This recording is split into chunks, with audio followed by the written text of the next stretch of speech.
This presentation is titled Revisiting Homoousios, Origins, Intentions, and Aftermath. And this is indeed a presentation about the Greek philosophical word homoousios and how and why the word was ever put in to the famous Nicene Creed of 325.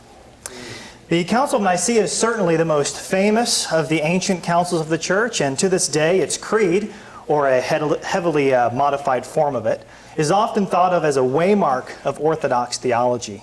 And there is no doubt that the word homoousios is the cornerstone and crown jewel of that creed.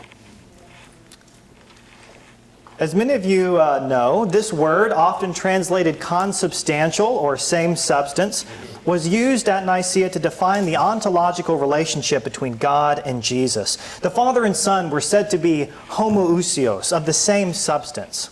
And this definition ultimately proved, through much trial and travail, the substrate on which the doctrine of the Trinity was later formed. And the word still forms, in fact, the foundation of modern Trinitarian theology. So our mission today is to discover how and why the word homoousios ever got put into the Nicene Creed. And we are going to do this by considering several popular ideas about how and why this happened. And from those alternatives, we're ultimately going to construct our own better theory that gives us a more complete picture of the word's appearance and usage at Nicaea. But before we can begin this investigation, we must ask, why embark on such a complicated and even esoteric inquiry as this? First, we are pursuing this topic because today it is still widely believed and taught that the word homoousios at Nicaea was merely a reflection of what the majority of Christians have always said about God and Jesus.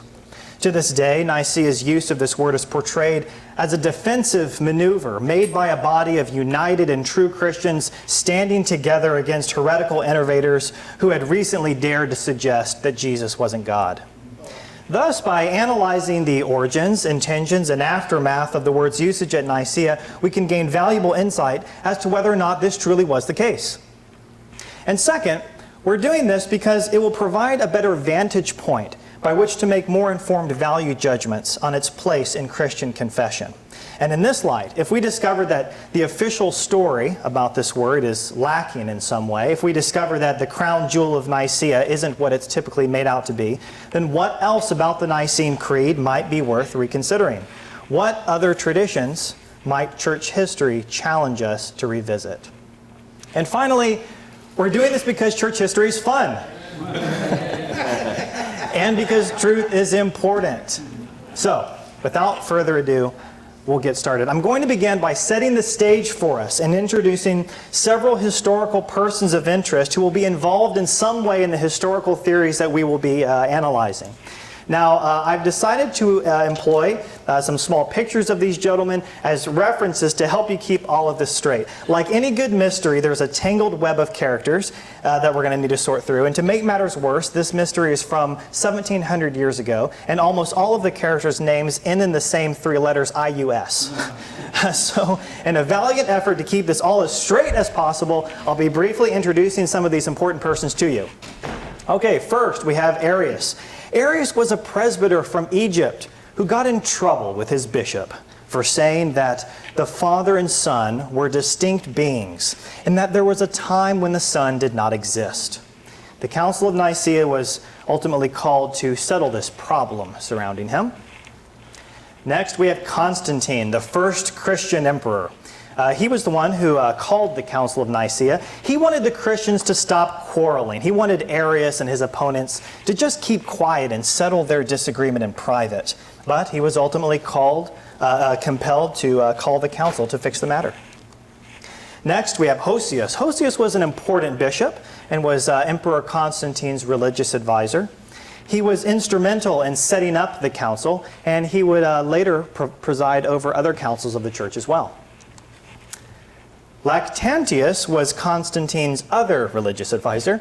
He actually died around 325, but at the time Lactantius was working to bridge the gap between paganism and Christianity in the empire. He was very well read in pagan and Gnostic literature, as we will see. Next, we have Marcellus. Now, Marcellus was an interesting and peculiar bishop from Ancyra, and He held to a monarchian modalist type of theology. Next, we have Eusebius, the famous subordinationist bishop who was at the council. As a church historian, he records what he saw at the council, and he was also later became Emperor Constantine's biographer. Now, Tertullian, he wasn't at the Council of Nicaea. Tertullian was from the previous century, the 3rd century. The council would take place 85 years after his death. But he was an influential theologian in the West who had pioneered some important theological language in Latin, which we'll hear more about soon. And finally, Philostorgius. We have here another man who was not at the council, but Philostorgius was a later church historian and a type of Unitarian subordinationist. He wrote an alternative church history that provides some interesting information about the events just before the Council of Nicaea. Okay, so that's it. That's all the characters. And remember, our goal today is to analyze several alternatives for how and why the word got put into the creed, and then to put together a better picture using what we can from those options. And again, these options will involve one or more of these persons of interest, so I'll try and refresh your memory about who is who as we go through them, okay? But first, before we can do that, a little background. Let's learn a bit about the events in the years leading up to the Council of Nicaea. As we've already mentioned, Arius and his bishop had a little disagreement. Arius had ultimately taught that the Father and Son were distinct beings and that there was a time when the Son was not. This contravened with his opponents, who had claimed that the Son was eternally generated. But Arius defended his own Unitarian subordinationism as traditional Christian doctrine. But who was right? When Arius separated the Father and Son, in essence, was he an innovator or a theological conservative? And just what was the relationship between God and Jesus? The controversy soon became a major scandal and thus caught the attention of the emperor. Constantine the Great, traditionally thought to have converted to Christianity in the year 312, ultimately decided that the Arian controversy, as it soon came to be called, needed to end, and to end quickly. And he eventually summoned the Council of Nicaea to settle it. But what were the motivations behind Constantine's intervention? While we don't have time to delve into the emperor's fascinating religious journey, maybe we'll save that for another lecture, we may say this at least. Constantine was a man who was looking to bridge the pagan and Christian worlds in his empire. A man who desired theological unity among his subjects. This religious unity, he thought, would invite God's favor and would guarantee prosperity and safety for the realm. Thus, theological unity among the Christians was his chief concern in summoning the Council of Nicaea, and we clearly get this sense from his letters. And by the end of this presentation, we will be considering the possibility that both Constantine's desire for unity and his own pagan background may have had something to do with the decisions made at Nicaea. Furthermore, we will soon investigate whether or not the word homoousios itself can be connected to Constantine and his pagan background. But before we travel down that road, and before we consider the other theories at hand, we need to get a few more things on the table in regard to the word homoousios and the so-called Arian controversy. First of all, it's important to note that the use of homoousios was not originally a matter of debate between Arius and his opponents.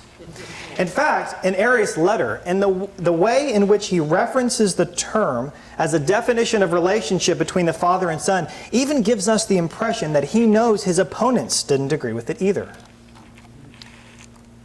Arius had made it well known that he had personally rejected the word, and he even connected the use of that word to Gnostics. In his confession of faith, he affirms that the term homoousios represents Gnostic doctrine, and he ultimately declares that he and his friends, quote, are not prepared to affirm that the Son is homoousios with the Father. Ultimately, Arius refers to the definition homoousios as if it were something widely known to be inappropriate or alien to the Catholic faith. And this seems correct, because the use of homoousios to describe God and Jesus had reportedly already been banned by the earlier Council of Antioch in 268. The Catholic Encyclopedia, in fact, states that, quote, "It must be regarded as certain that the Council rejected the term homoousios," end quote. And as Bishop Hansen notes, this fact ultimately caused considerable embarrassment to those theologians who wanted to defend its inclusion in an official doctrinal statement at Nicaea. And all this indicates that the definition was not well established among the Catholics and was even seen as foreign and alien to the Orthodox faith. And as we will now see, homoousios had been, it is true, largely the property of the Gnostics, the Hermeticists, and the pagans. In his landmark investigation, scholar Christopher Stead cataloged every pre-Nicene occurrence of the word. We don't have time to go through each of these instances, of course, but I'm including this here to demonstrate what virtually all scholars agree upon. And that is the fact that the first people to use the word homoousios in a theological context were Gnostics. There was no usage of the word before the Gnostics, and in fact, scholar Pierre Franco Beatrice, in his own landmark study, confirms that the Christian Gnostics were in fact the very first to introduce this term into the wider Christian world. But what did this term originally mean to the early Gnostics? In these circles, the term was first used to describe two or more different beings who are compounded of kindred substance, and it was used alongside notions of emanation. Stead reveals that in the majority of the earliest cases, the notion of ousia, substance that is implied, is either material or it's conceived in physical terms. It thus means roughly made of the same kind of stuff. Stead also concludes that, quote, "When homoousios first appears, it is not used to express the Christian theology of the Trinity, but goes back to pre-Christian times." So, if this is true, then where did the Christian Gnostics first learn to use the term? Beatrice explains that the Christian Gnostics had first drawn the word directly from Hermetic sources, that is, from Egyptian pagan Gnostic sources. The earliest use of the word in extant literature is, in fact, found in the important Hermetic tractate Poimandres, which dates to the 1st century CE at the latest. In this pagan text, the word is used to define the relationship between a monotheistic God, God the Father, and his emanated Logos, who is cast as a second God, a deuteros theos, a second God, and this entity is called the Son of God. Now, we won't read through all of these quotations here, but ultimately, what you need to understand is that here in this pagan Gnostic document, we have God the Father, who is homoousios with the Logos, his Son. And surprisingly, we already have here the language of Nicaea, in which God and his Son, the Logos, are homoousios. But at this point, we aren't quite ready to dive any deeper into the Egyptian Poimandres. At present, we only need to recognize that there was no widely established pre-Nicene use of homoousios to describe God and Jesus among the Catholics. Now, I must mention that it is true that there was a controversy regarding a group of Libyan modalist bishops who were allegedly using the word in the 3rd century. But it was not at all being used in the Orthodox Trinitarian sense and was ultimately rejected, as we've seen. And it is true, Origen, among others, does mention the word when he refers to his Gnostic opponents. And there are a few doubtful occurrences of the word in Origen's own opinions, which appear in Rufinus's horrible translations, if we can even call them that. But again, what we need to recognize is that before Nicaea, the word was not only banned by a proto-Orthodox council, but was largely known to be the property of Gnostics of various shades. But on a theological level, why might this word be worthy of rejection? Why would Eastern bishops in particular, which composed the majority of bishops at Nicaea, why might Eastern bishops in particular not approve of this word beyond its suspicious history? Let's go back to Arius and his letter in which he rejects the word homoousios. In his letter, Arius begins by strongly condemning Valentinian emanationism, which had involved the idea that the Son was a materialistic projection from the Father's substance. Arius then strongly condemns Manichaean Gnostic teaching that the offspring is a homoousios portion of the Father. And towards the end of his letter, Arius then links homoousios to emanationism, and these elements to the idea that God is material and that the Son is a part of the Father's material. Now, knowing how indebted the Eastern bishops were to Origen and to the idea that God's essence is immaterial, it's not surprising that Arius and other Eastern bishops would denounce such thinking. For Eastern theologians like Arius, the use of the phrase "from the Father," homoousios, this suggested that God was material and divisible and changeable. The general distaste in the East for materialistic theology and their distaste for the word homoousios, which they believed implied such things, is precisely why Arius brings these items up in a defense of himself against his opponents. He's demonstrating that he is not subscribing to theological elements which they mutually condemn. Thus, in the years prior to Nicaea, the Manichaean, Valentinian, Gnostic, and Hermetic use of the term can largely be seen as having traveled along the same axis of meaning. It referred to two or more beings who severally have, do not jointly constitute, they severally have the same substance. And this word carried materialistic connotations. Now, as Dr. Tuggy pointed out for us in his excellent book on the Trinity last year, that depending on how one interprets the word ousia, there are no less than 9 possible meanings that homoousios could really have. But what I've described here, this Gnostic materialistic meaning, this was the typical meaning to Christian theologians before Nicaea.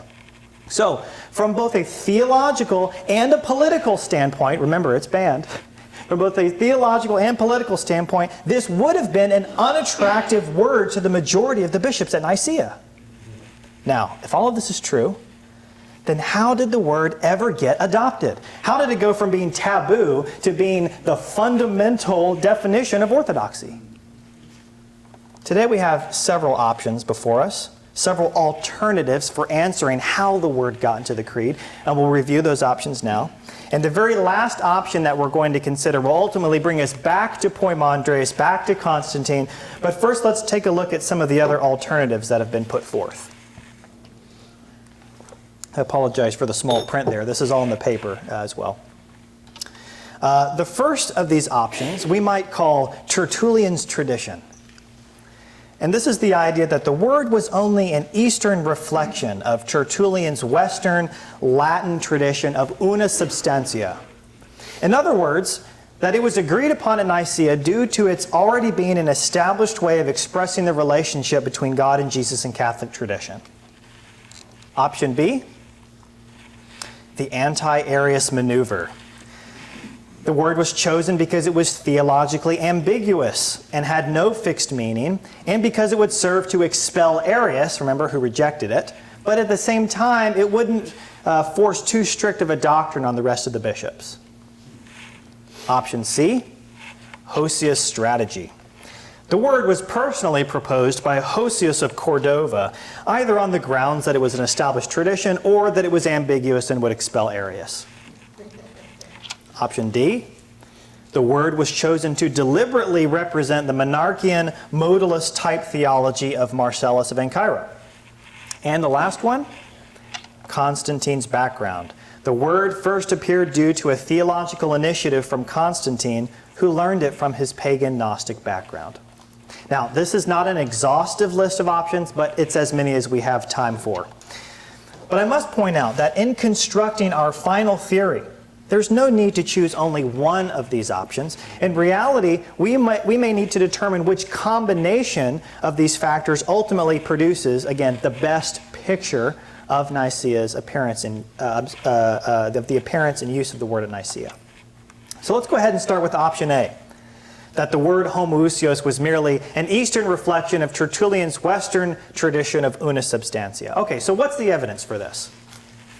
Well, this really is the most widely understood view, and it really is the basic view of many mainstream apologists.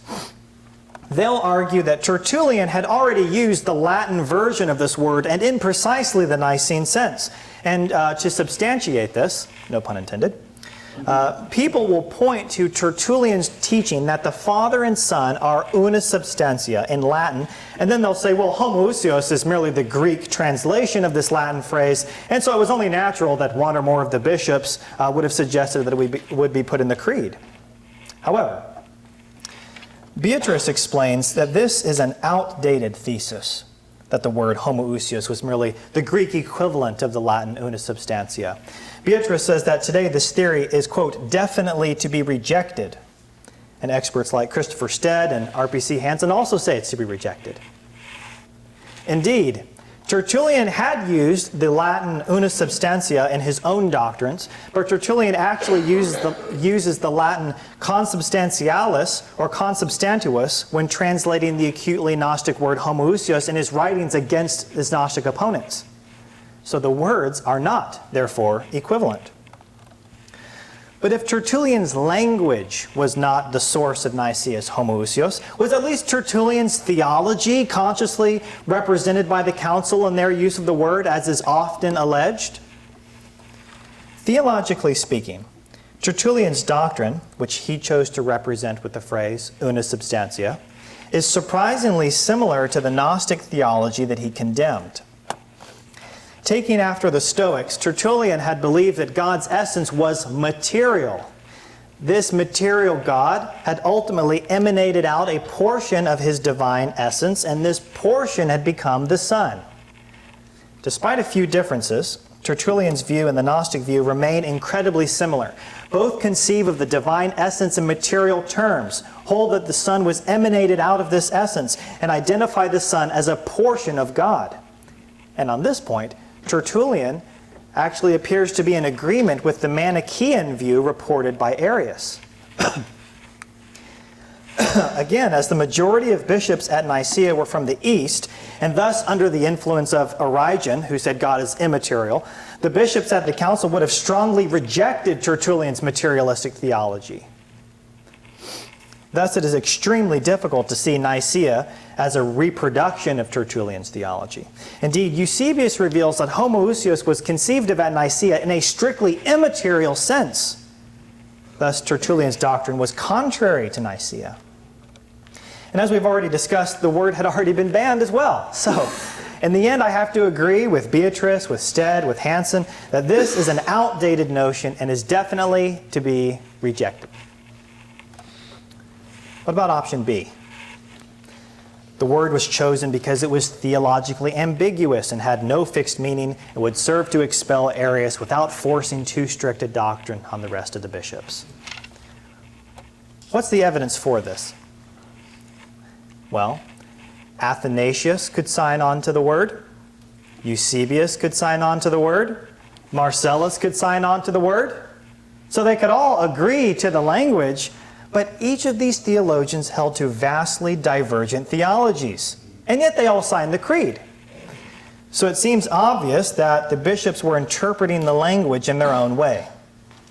And we get that sense from Eusebius especially, who works very hard to explain away his signature to his constituents in a letter, and he goes to great lengths to make sure his people know what he understood it to mean. Also supporting this option, as we've already saw, is the fact that Arius had already made it known that he rejected the word, that he would not subscribe to it. He rejected it as the property of Gnostics. And this was true, but since the term still could be taken in a variety of ways, and since the Nicene bishops knew that Arius would never accept the term, it does appear to have made the perfect vehicle for getting rid of Arius, while at the same time not placing too tight of theological restrictions on themselves. Further evidence for this is to be found in the fact that after Nicaea, the word was rejected by several councils as confusing. This indicates that there was yet no universal meaning among the Catholics, and suggests that it had been employed to serve a specific purpose. And after that purpose was served, it was time to reevaluate the term's usefulness. As it states in the Oxford Handbook of the Trinity, quote, "Few signers of Nicaea were fully satisfied with the creed, especially in its use of the term homoousios, which had been rejected earlier at synods in Antioch." So there's ultimately a very strong case that one could build for this option. I haven't even had room to show all of the evidence for it. But one shortcoming here is that this explanation, as I've laid it out, doesn't actually explain where the word came from or who proposed it. It doesn't get at the source of the theological word. It just offers a reason why it was ultimately accepted. So if we like this option, we may ultimately need to pair it with another option in order to give us a fuller picture. But ultimately, there's just a lot of strong evidence for this point that for the bishops, at least, its meaning was ambiguous and it served to expel Arius. So I'm going to go ahead and mark this as a very good option. Option C. The word was personally proposed by Homoousios of Cordova. Okay, so we're trying to look at Homoousios as the source of the word. And we know that Homoousios was indeed an important religious advisor to Emperor Constantine. He was instrumental in helping Constantine navigate the controversy over Arius, and even with facilitating the council itself. So he is an important figure, certainly. But what about the idea that Homoousios wanted to put Homoousios in the creed? Well, we actually do find some support of that idea in the record of the church historian named Philostorgius. Philostorgius says that before the council, Homoousios indeed met secretly with Arius' opponents, and together they plotted how they could expel Arius. And Philostorgius says that they decided to use Homoousios to force Arius' rejection. So, on the surface, it looks like we do have a church record, albeit a later one, which indicates that Homoousios was responsible for putting the term in the creed. But we may need to consider this option a bit more critically. So let's start looking at the evidence against this option. First, Philostorgius' record, which says Homoousios was responsible, while it's useful in many ways, comes to us only through a summary in various fragments. It is just as possible that he or the writer summarizing his work is using the reference to Homoousios here as a shorthand for an anti-Arian creed that they knew they had to produce in order to force his rejection.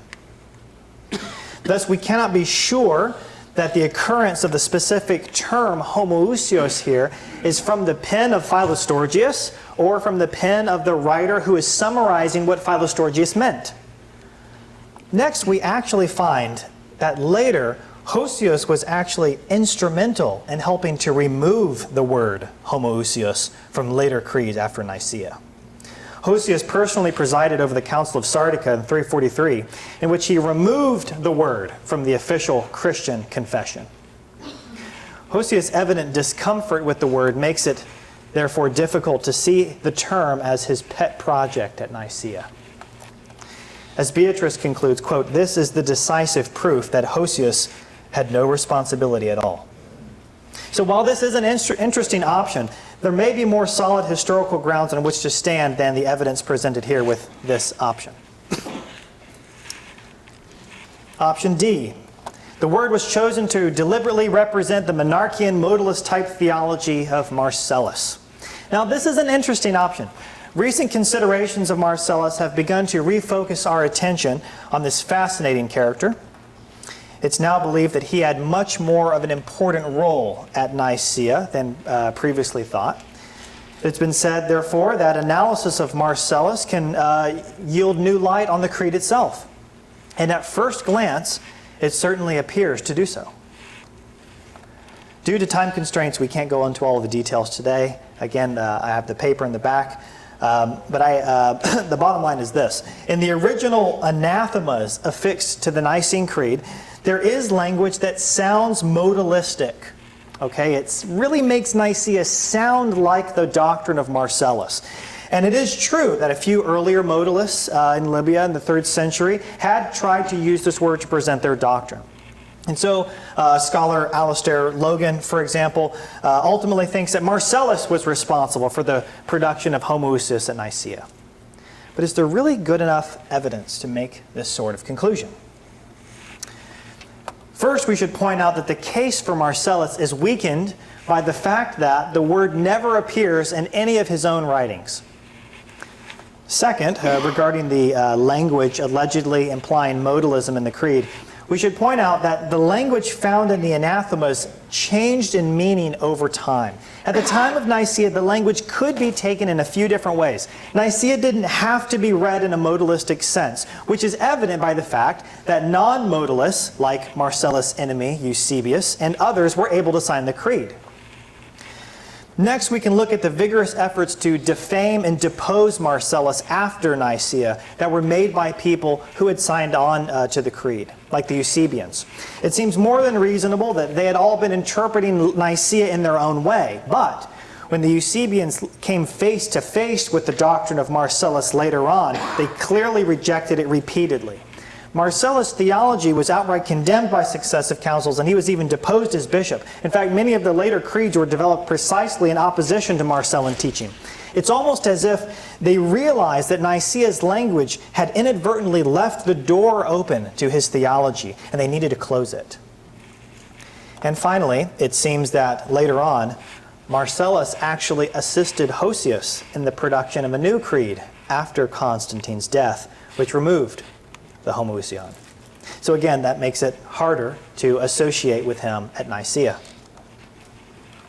And finally, we can now turn to an option which you have probably guessed I'm going to argue is a very good option. And that's option E.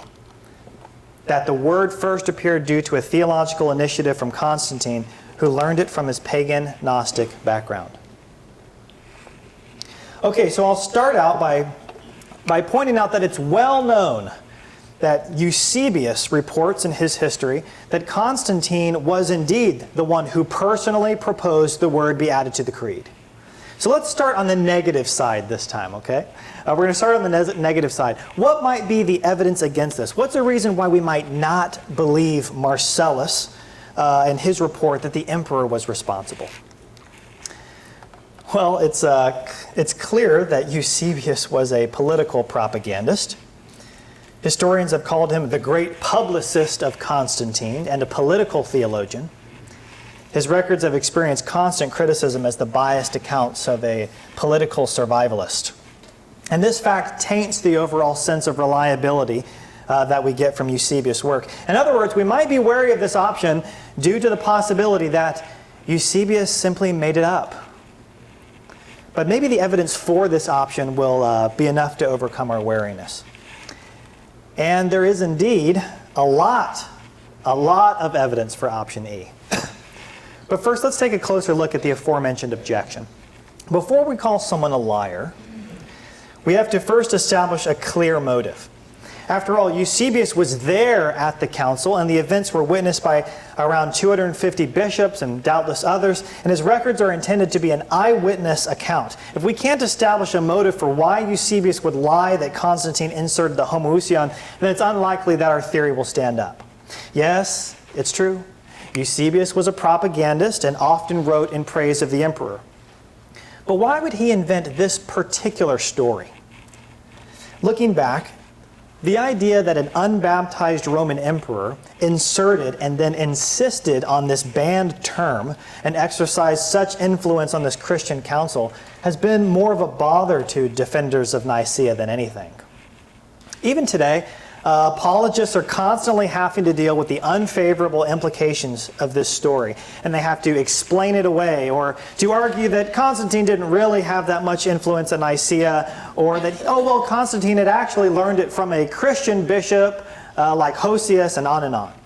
So if Eusebius is a propagandist who wants to paint Nicaea as the pure and holy activity of the church, establishing what all Christians have always believed, why go to such lengths to explain in detail that an unbaptized emperor, not the bishops, was responsible for the creed's key definition?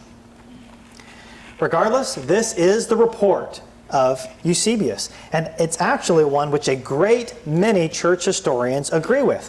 Many, if not most, think that Eusebius' account on this point is to be believed, that Constantine did insert it into the creed. And I agree with this particular point as well. And in the end, there appears to be more substantial evidence that Constantine proposed the term than anyone else. What is still up for debate, however, and indeed what we're going to be further investigating in this option, is where Constantine got the idea from. A typical Orthodox theory is that Constantine learned it from Hosius or from another bishop, and that the word was nothing but more than a Greek translation of Tertullian's Latin phrase. But we've already taken a look at the weaknesses of that view. And so we're going to take a closer look at option E and see if we can discern a better source from which Constantine might have drawn the word. And already, Professor Franco Beatrice in 2002 put forward an incredible and I think powerful answer to this question of origins. He suggests that Constantine indeed drew the term from Hermeticism, particularly from the Hermetic Gnostic text that we read from earlier, Poimandres. But how could we ever substantiate such a thing? While many believe that Constantine inserted the word at Nicaea, most aren't aware of the fact that in Eusebius' record, Constantine also provided a philosophical explanation of his own use of the term. In Constantine's oration to the assembly, recorded by Eusebius, Constantine justifies the identification of Jesus Christ as God from God and Homoousios with the Father in the following way. Constantine invokes Plato, the greatest of the pagan philosophers, saying this: "For Plato himself declared with truth a God exalted above every essence. But to him he added also a second, distinguishing them as two, though both possessing one perfection, and the being of the second deity proceeding from the first." Now, Constantine's citation of Plato as justification for the establishment of Christian doctrine may already be concerning to some. But was it really Plato to whom the emperor appealed for justification? Let's investigate a bit further. As Beatrice points out, Constantine's explanation, quote, evidently has no relation at all with Plato's real doctrine.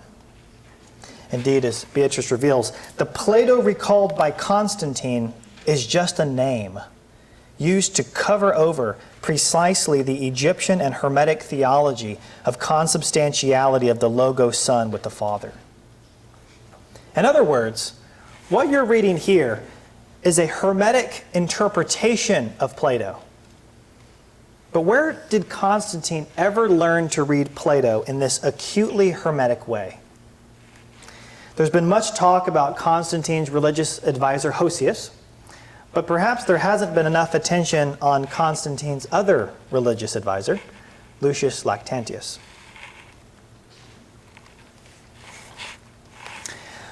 Lactantius was a man preoccupied with harmonizing the pagan and Christian worlds. He wrote lengthy defenses of Christian doctrine in which he appealed to pagan and Gnostic texts to substantiate Christian views. To defend Christianity from the Platonists who were attacking it, he opted to find the common ground between them. And in Hermeticism, he believed he had found that common ground. In fact, Lactantius enthusiastically quotes from Hermetic texts many times, and even directly quotes from Poimandres 14 times.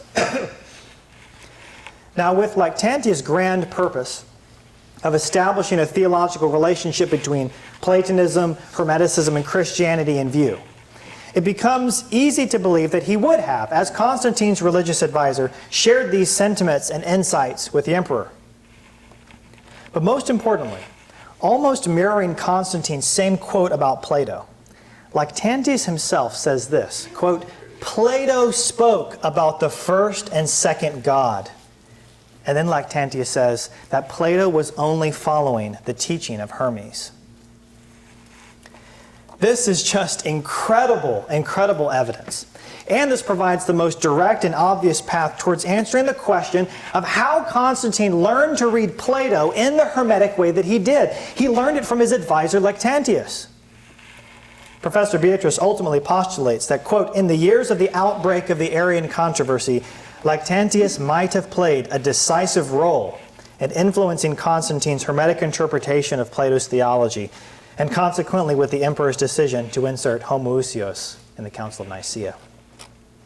So to me, this is much more powerful than the common idea that Constantine learned the word from Hosius, who had learned the word from Tertullian. We've already seen the weaknesses of that view. On the other hand, this option that Constantine learned it from Lactantius, or even learned it from his own personal knowledge of Poimandres, is quite strong. Again, Lactantius was reading and teaching Constantine in his court from a document which contains the very Greek word itself, and which appears to use it in the same way that Constantine's interpretation of Plato demands. So a much more powerful connection here. And just to substantiate this idea even further, there's still more evidence worth looking at that draws us towards this option, that Constantine learned the word from his Egyptian Hermetic background. Indeed, we can detect lines of evidence that actually connect Constantine to Egyptian theology, to Hermetic ideas both before and after the Council of Nicaea. Let's take a look. From 311 to 315, we have several pagan panegyrics written in honor of Constantine, several inscriptions as well, which indicate that Constantine had identified his God as the divine mind. And as we saw earlier in Poimandres, the divine mind is the chief name of the monotheistic God of Hermeticism. Second, in another Hermetic book, a very important one called the Asclepius, we find yet another text teaching a doctrine of consubstantiality between God the Father and the Son. And this book was also quoted many times by Lactantius, who quoted it in his court teaching to Constantine, probably starting around the year 310. It may also be worth noting that another one of Constantine's advisors was the Neoplatonist Sopater of Apamea, who is known to have dabbled in Hermeticism. Ultimately, there can be no doubt that Constantine was surrounded by Hermetic sources.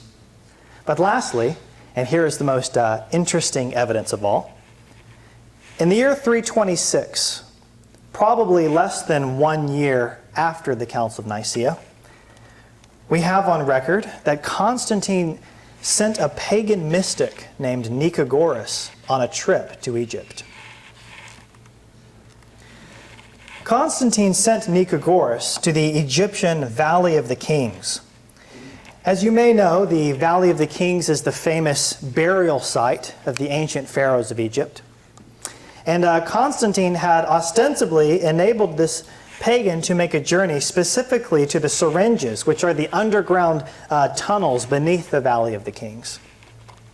And while this pagan mystic Nicagoras was there, he actually left some interesting inscriptions in the stone. In his message, Nicagoras says that he went there mimicking the same trip that Plato had once made there hundreds of years earlier. Indeed, legends had said that Plato had once traveled to Egypt to learn the Egyptian secret theology from their priests. And now Nicagoras was evidently enabled by Constantine to follow in Plato's footsteps. In fact, Nicagoras mentions Constantine by name in his inscription. He says this: "I, Nicagoras, investigated the tombs many lifetimes after the divine Plato from Athens, and I marveled and gave thanks to the gods and to the most devout Emperor Constantine, who made this possible for me." So again, we have Constantine, who by sending Nicagoras on this trip is perhaps demonstrating some interest in a link between Plato and Egypt. Constantine himself speaks of Greek philosophers who had traveled to Egypt to learn their doctrines from Egyptian priests.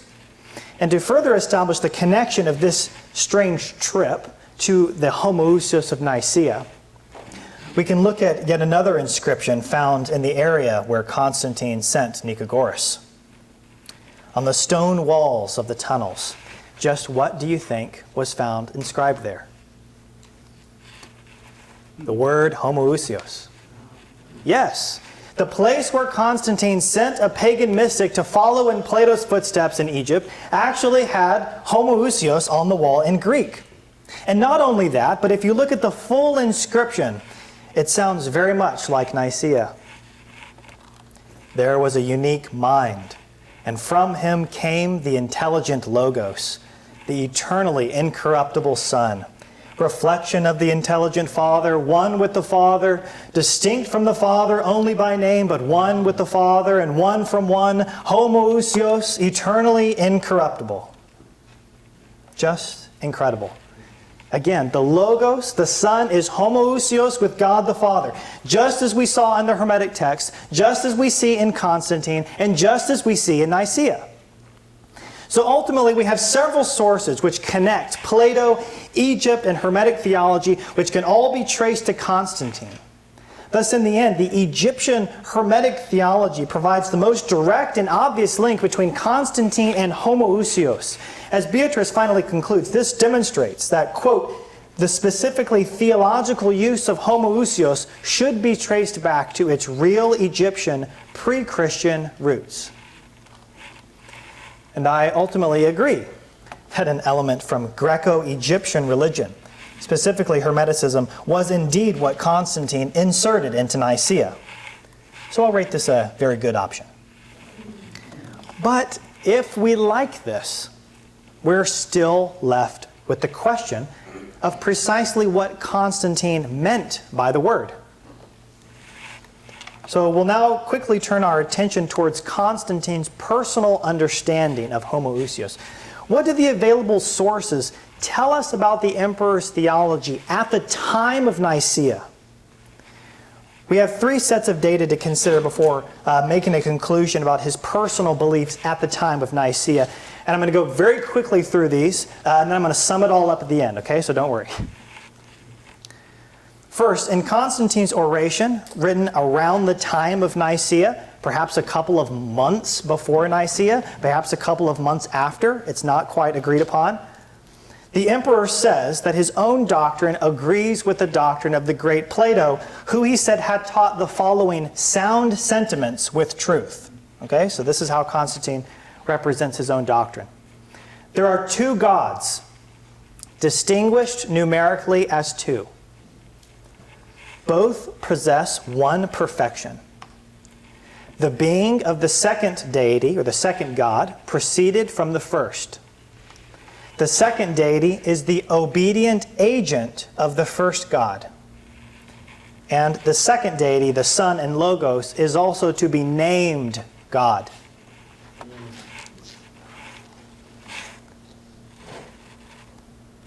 Next. In this same oration, Constantine speaks directly of the relationship between the Son and Father in the following way. He says, God has no origin. This is the Father. He says, the Father has no origin and therefore no beginning. The generation of the Son was accompanied by no decrease of the Father's substance. Everything has a cause, he says, and the Father is the cause of the Son. He says everything has a preceding cause, a cause that precedes it, and the Father is the cause of the Son. And next he says that the Son has an eternal nature. Did you hear that? An eternal nature. It's his nature that's eternal, not necessarily the personal Son. Okay? And next, finally, Eusebius in his letter, he says that the emperor explained the following in a speech that he gave to the bishops. He said this. This is what Constantine wanted the bishops to understand about how he's using this language. He says, an ousia is not like a body. The generated Son is not severed, is not divided from the Father. The divine nature is immaterial, intellectual, incorporeal. The Son pre-existed his birth in Mary, being generated before all ages. The Son, Logos, was immanent in God. And listen to this, very, very important. He says the Son was potentially with the Father. God had been eternally a Father in the sense that he had the potential to be a Father, as he has the potential to be all things, it says. Next, it is wrong to say, it's just wrong to say that there was a time when God became the Father of the Son, because it's just axiomatic that God is immutable and never changes. We all know that, so we're not going to say that. And finally, and this is probably the most important point made, Constantine said that we should ultimately conceive of homoousios. We should conceive of the relationship of the Son to God in, quote, a divine and ineffable manner. Okay? Or in an inexpressible way. Okay, so what are we to make of all of this? What did the emperor really think at the time of Nicaea? I believe I can articulate Constantine's personal theology at the time of Nicaea in the following way. For him, there had first existed a transcendent, immaterial, and solitary God. And there was an immanent logos within this God. And this was a potential second God. And at some point, this God emanated out of his individual immaterial substance a second deity, the Logos. There was no literal eternal generation per se. The Logos did not literally exist as a distinct entity until his generation. Still, it must be said that God was in a sense eternally a Father due to his potential to be a Father and because God is immutable. This second being was made of the same immaterial stuff as the first God, though his generation did not diminish the substance of the first God in any way. The first God remained unchanged. Very important for him.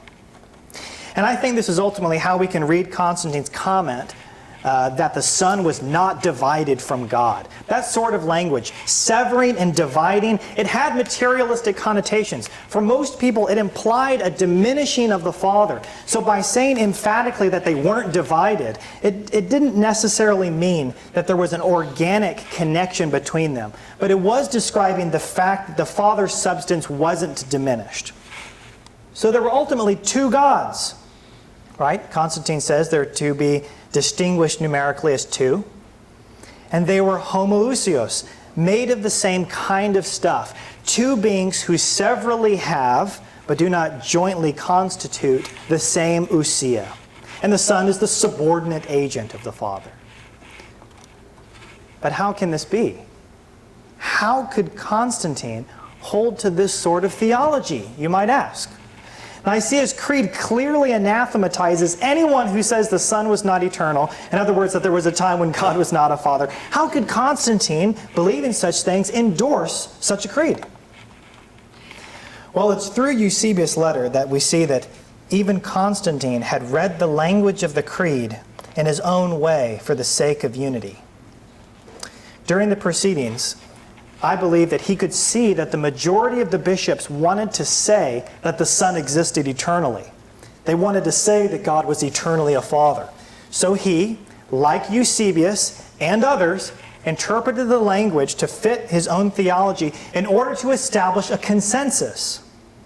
On the condition, of course, that the bishops also ascended to certain of his own preferences, namely his affinity for the Hermetic Gnostic term, homoousios. But whatever homoousios had originally meant, or even what it meant to Constantine personally, for the sake of excluding perceived troublemakers and maintaining unity, which, again, we must not forget was always Constantine's chief prize, the emperor appears to have allowed the word to have been interpreted in new ways at Nicaea, as evidenced by his availing the term of its typical material sense. Right? He tells them, you're not to think of this in a material way, which is how it had typically been understood. So by availing the term of its typical material sense, he's inviting new interpretations of the word. And this actually might even be said to represent Constantine's and Nicaea's great theological achievement. The shift in the meaning of homoousios away from its typical materialistic connotations towards immateriality. And it's right to say that Constantine, in addition to enabling this shift in meaning, also enabled other interpretations of this language. And how did he do that? Well, by encouraging the bishops to think of it in a divine and ineffable manner, or in an inexpressible way. This leads us to believe that Constantine, though intent on using forms familiar to him, was ultimately setting up a useful mystery. And this plays very well into option B, which we considered earlier, that the meaning of homoousios was ambiguous, even deliberately ambiguous. It may have had a specific sense for Constantine, but there was no agreement among the bishops. Nevertheless, it would force the rejection of Arius, who had publicly rejected the word as Gnostic and unscriptural. The declared inexpressibility of Constantine's Homoousios indeed left the door wide open to a variety of different theologies, and thus to as much theological unity as could be achieved in the aftermath of an Arian censure. And with this, our final solution begins to come into view. Let's take a quick look at our results. Option A was to be rejected. Option B was strong, but it needed to be set within a larger context. Options C and D were to be rejected. And option E proved strong, very strong. So my final solution is this. Option E is the prime cause, resulting in option B, which then resulted in the prime cause inadvertently resembling option D. In other words, my final conclusion is that there was no universal agreed upon meaning of homoousios among the bishops at Nicaea. And the reason why that is because the word was inserted by Constantine, who drew it from pagan Gnostic sources. The bishops were suddenly laden with the task of defining homoousios in a non-Gnostic way. And because of Constantine's influence, the bishops were on the one hand compelled to get on board with it. And on the other hand, they justified their acceptance of it due to its power to exclude Arius. And then they were left to privately deduce their own meanings or explain it away to their constituents. But what they had done by getting on board with Constantine's idea was unwittingly open the door to the modalist type theology of Marcellus of Ancyra.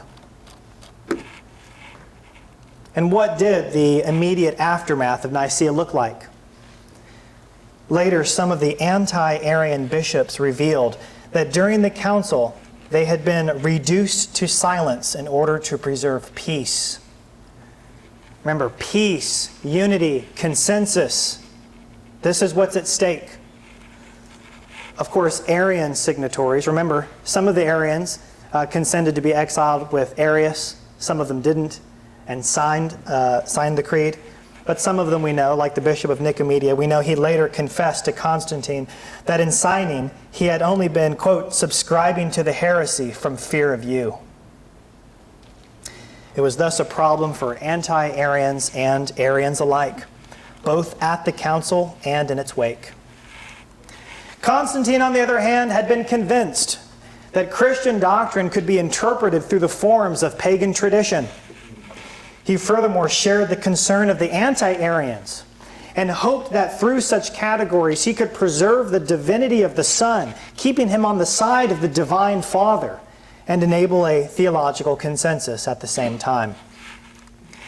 Eusebius of Caesarea appears to have reluctantly accepted the word, because for him it did not ultimately contradict his own famous doctrine of two ousiai, of two gods.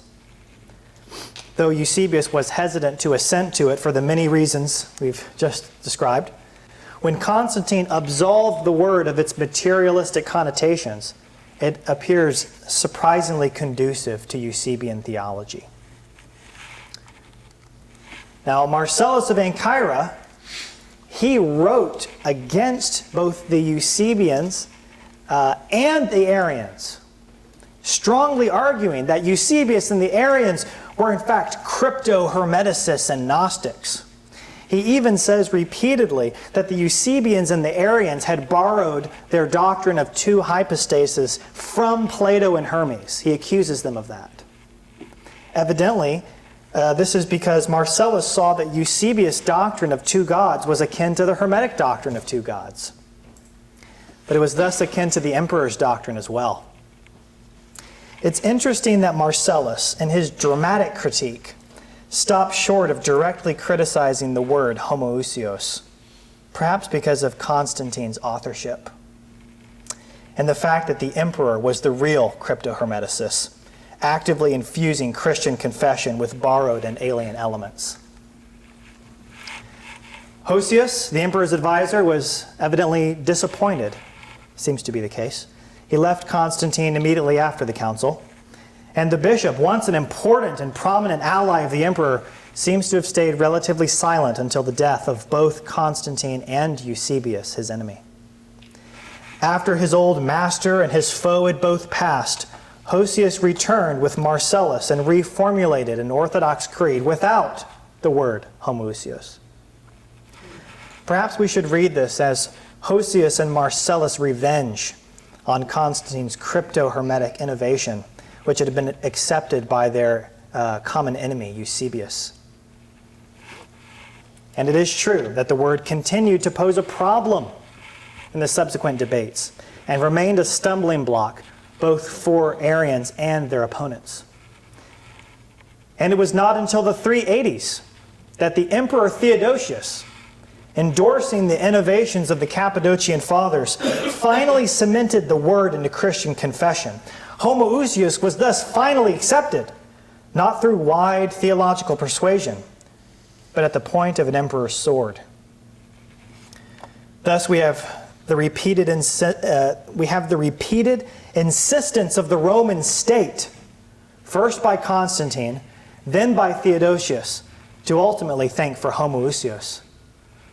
And for this reason, to this day, we struggle over what we are to do with the word. It is still not clear how we are to interpret homoousios.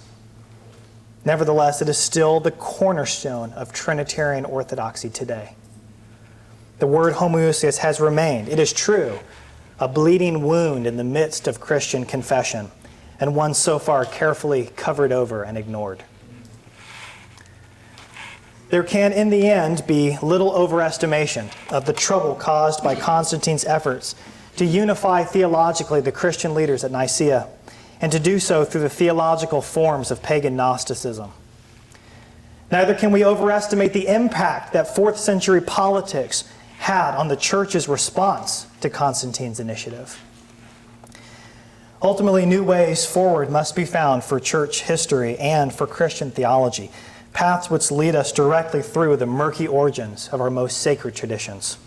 And it is only through such daring expeditions that we will locate the necessary repairs to the schismatic ruptures of the 4th century church. Where does Christian confession go from here? What value, if any, will ultimately linger in Constantine's homoousios as a means of explicating the biblical faith? What is clear is that the study of the Council of Nicaea and what homoousios originally meant and what it was summoned to do will continue to challenge us to discover clearer answers to these questions. And with a little courage, it might also lead us to better, more scriptural creeds. Thank you.